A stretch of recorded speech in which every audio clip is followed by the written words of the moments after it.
I think it's time. We must do what must be done. Black Clover fans, one of y'all should draw Melo.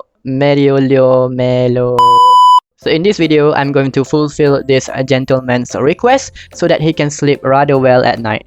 If you are new to this channel, my name is Sayozo and I am a self-taught artist who makes content about art tips and art challenges like the one we're going to do today. So let's jump right in. We're going to start with the references. As usual, I always start with finding the post, but this time we already have the post. So let's proceed to finding Mereoleona's character design. If you do not know who she is, she's a character from Black Clover who is strong as and here is a little bit about herself. So the post itself is quite contradictory to her character, therefore we are looking for an outfit that should cover most of her skin while at the same time resembling the same cat energy. And this is what I ended up with. I believe this outfit is from the special episode. Now onto the sketch. I lightly followed the original reference while making a few changes, particularly on her face and hair, and also adding the outfit. And after a few adjustments, we're ready for the flat colors. Now, if you're just like me who doesn't even bother learning about color theory, the smartest thing you can do is to just color pick from the original reference, which turns out pretty well. As usual, I use the bucket tool to fill in the colors, which I think is pretty tedious and time consuming, so let me know in the comments if there are any other ways to fill in colors more efficiently. The shading. One thing I learned from color picking is to never use the multiply blend mode for shading, as I already explained in one of my shots. At this stage, I end up needing more references because it is kind of hard to actually shade a face from the profile side while achieving a semi-realistic look.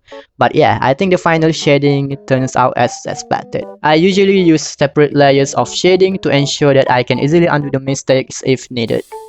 The background. Now, this is the worst habit that I have developed over time. I always force myself to draw a background in every drawing because I don't feel complete without it. So, I look for something that resembles the Clover Kingdom, which brings me to this reference from the anime. I also added in fire effects to complement the character's power since she is a fire mage, and this is the finished drawing.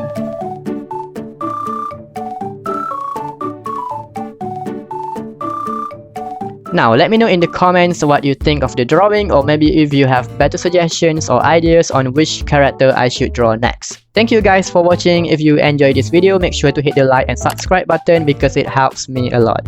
I will leave you with a time lapse from a beginner to another beginner. I'll see you in the next one.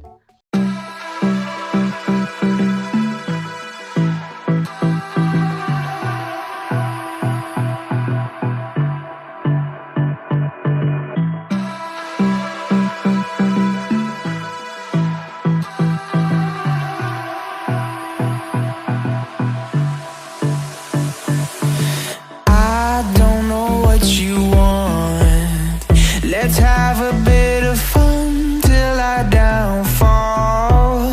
My love, if you feel like I do right now, don't say you're on the run to the other side, my love.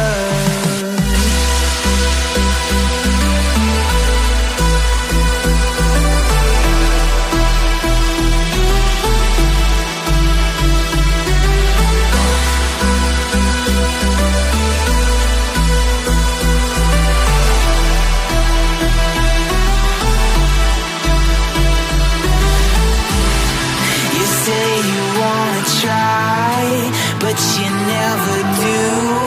Sugar, there's a